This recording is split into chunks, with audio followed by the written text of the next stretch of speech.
Check this out, guys. It's my prototype, 3D printed prototype for Insta360 One X camera. It's lens protection bumper, and you can see how it works.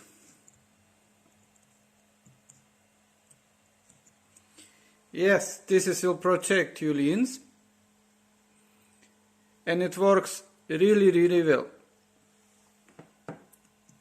And of course it's invisible, like you see, connected camera, and it's not visible.